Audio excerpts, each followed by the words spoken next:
저는 수도권을 포기 못하는 사람이에요. 왜냐면 육아나 이런 걸 같이 하고 있기 때문에 멀리 갈 수가 없어요. 임장이나 입찰, 뭐 직원을 보내기도 하지만 어쨌든 지역을 포기 못했으니까 그러면 한 단계 낮은 상품들을 보는 거예요. 1억 이하는 1.1% 취득세거든요. 저는 이렇게 했지만 뭐 여러분들 중에는 아직 뭐 결혼을 안 하셨고 내가 움직일 수 있는 범위가 좀 바운더리가 넓다, 차도 있고 하면 뭐 지방의 아파트를 보셔도 돼요. 지방에는 아파트 1억 이하도 많거든요. 그런 걸 싸게 사서 단타로 뭐 매도를 할 수도 있고 내가 세를 줄 수도 있고.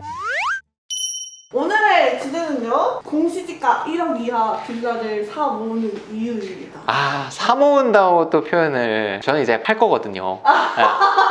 아니 뭐 그러면 투자 계획이 표정에 따라서 네. 바뀌는 게 참 재밌는 것 같아요. 맞아요. 되게 역동적이에요. 그리고 맞아. 이 시장 분위기라는 게 빠르게 바뀌고 있기 때문에 저 또한 투자를 하는 것들을 어떻게 갖고 갈 것이냐, 팔 것이냐 의사결정을 하는 거죠. 나름대로. 이게 싸게 사기 때문에 싸게 사는 게 진짜 깡패인 게 뭘 해도 너무 다 좋아요. 진짜 말 그대로 대출 받아서 최우선 변제되는 월세 보증금 받아도 풀피가 되기도 하고요. 그게 깡통이냐? 아니에요. 왜냐면 그거는 경매 넘어가도 세입자가 돈을 다 받으니까. 그 경우의 수가 많아서 되게 재밌는 것 같습니다. 그래서 사실 경매가 되게 적극적인 투자 방식이고 되게 역동적이고 재미를 느끼면 헤어나오질 못하고 계속 경매를 하죠. 단톡방도 활발한 게 이런 방법은 어때요? 저런 방법은 어때요? 약간 이러는 게 되게 맞아. 재밌는 것 같아요. 보시는구나. 그래도 이제 정규 들으신 분들, 단톡방이 있는데 저희 수업을 들으신 분들이 모여 계시고 뭐 권리 분석에 대해서도 물어봐도 바로 피드백이 오고 정답이 없는 열린 토론. 여러분 같으면 뭐 월세를 놓으시겠어요? 전세를 놓으시고 막 얘기하고 그런 분위기가 최근부터 형성이 되는데 너무 좋은 것 같습니다. 맞아요. 경매 투자로 2030이 부자 되는 방법에 대해서 얘기를 할 건데 다양한 방법이 있잖아요. 네, 부자가 된다는 건 1주택자는 아니라고 생각을 해요. 집 한 채 갖고 있다고 부자라고 할 수는 없거든요. 결국 부자가 된다는 게 다주택자가 돼야 되는데 이 다주택자가 됨으로써 뭐 세금이라든지 이런 건 사실 좀 논외로 하고 꼭 공부를 해보셨으면 좋겠고요. 경매를 통해서 부자가 되는 거는 일단은 두 가지로 나눠볼 수 있어요. 상품을 다르게 할 수도 있고 특수한 권리가 있는 걸 할 것이냐.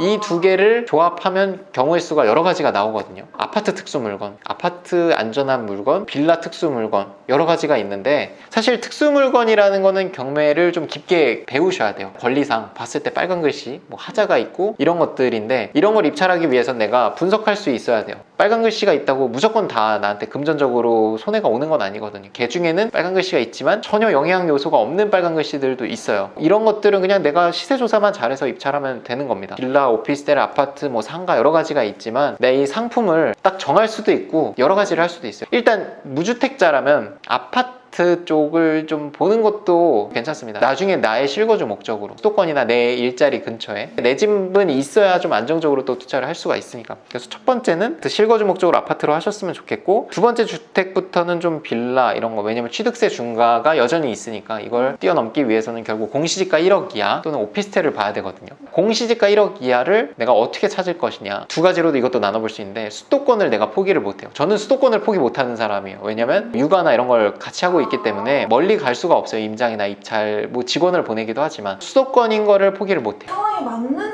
루틴을 짜는 거죠. 그럼 나는 수도권을 포기 못하니까 수도권의 1억 이하는 아파트가 없다고 봐도 돼요. 어쨌든 지역을 포기 못했으니까 그러면 한 단계 낮은 상품들을 보는 거예요. 그게 이제 맨날 말씀드리는 빌라, 다세대 뭐 이런 것들이에요. 평수가 좀 작은 도시형 생활주택 뭐 이런 것들 1억 이하는 1.1% 취득세거든요. 1억이 넘어가는 순간 취득세가 12%라 이거는 제가 싸게 받을 여지가 쉽지는 않습니다. 기존에 생각한 가격에서 10%를 더 싸게 사야 되는데 이러면 낙찰되기가 쉽지는 않거든요. 저는 이렇게 했지만 뭐 여러분들 중에는 아직 뭐 결혼을 안 하셨고 내가 움직일 수 있는 범위가 좀 바운더리가 넓다, 차도 있고 하면 뭐 지방의 아파트를 보셔도 돼요. 지방에는 아파트 1억 이하도 많거든요. 그런 걸 싸게 사서 단타로 뭐 매도를 할 수도 있고 내가 세를 줄 수도 있고 두 가지로 또 나눠볼 수 있는데, 확실히 안전하다는 거는 입찰 경쟁이 붙거든요. 수익률을 조금 낮추더라도 욕심을 줄이더라도 안전한 물건을 하고 싶다면 권리 분석상 안전한 걸 하시면 되고, 한 번에 좀 많은 돈을 벌고 싶어, 정말 많이 싸게 사고 싶어, 30% 이상 싸게 사는 거는 안전한 물건으로는 그렇게는 거의 안 돼요. 뭔가 특수한 게 있어야 됩니다. 이런 건 이제 경매 교육을 통해서 배운 다음에 이거 빨간 글씨는 있는데 문제는 없네, 대항력 있는 임차인이라고 나와 있는데 보니까 임차인이야? 가짜 임차인이야? 아니면 유치권인데 유치권자가 전입신고가 안 돼 있어. 유치권 성립이 안 되거든요. 근데 빨간 글씨는 여전히 있어, 유치권이랑. 그런 걸 내가 판단할 수 있는 능력이 있으면 그런 거 들어가는 거죠. 경쟁률이 더 낮고 더 낮다는 건 더 싸게 받을 여지가 생긴다는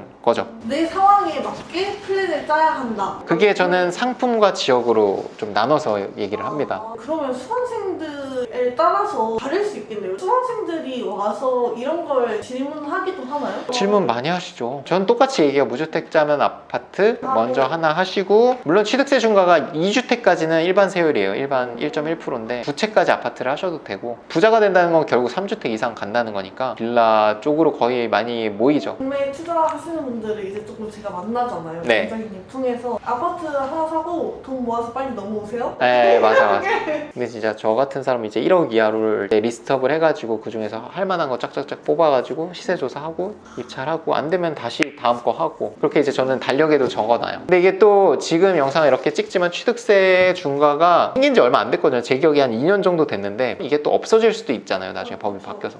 그럼 또 그때는 또 그때 맞는 투자 물건을 하면 되죠. 취득세 중과가 없으니까 좀 더 넓게 볼 수 있겠네. 뭐 아파트를 볼 수도 있고. 취득세나 뭐 세금 중과 규제 지역, 대출 이런 거는 계속 바뀌기 때문에 내가 거기에 몸을 담고 계속 귀를 기울이고 스터디를 하고 있어야 돼요. 내가 지금 3천만 원으로 뭘 살 수 있는지를 알아야 투자를 하잖아요. 근데 이게 2년 전에 3천만 원이랑 지금 3천만 원이랑 볼 수 있는 게 많이 달라졌거든요. 그런 건 이제 계속 공부를 하시던지 모임의 어떤 커뮤니티에 들어가 계시던지 본인이 한번 스스로 이걸 계산도 해보고 해야, 내보면 진짜 평생 못 잊고요. 저는 뭐 취득세 5천만 원까지도 주택으로 내봤으니까, 오피스텔 살 때. 그러면서도 약간씩 특수한 물건도 보고 있죠. 뭐 토지 별도 등기. 근데 그걸 판단하는 게 전 되니까. 그리고 오히려 그런 글씨들이 경쟁률을 낮춰주기 때문에 좀 적극적으로 보죠. 안전하게 보인다면 조사를 더 하죠. 재밌다.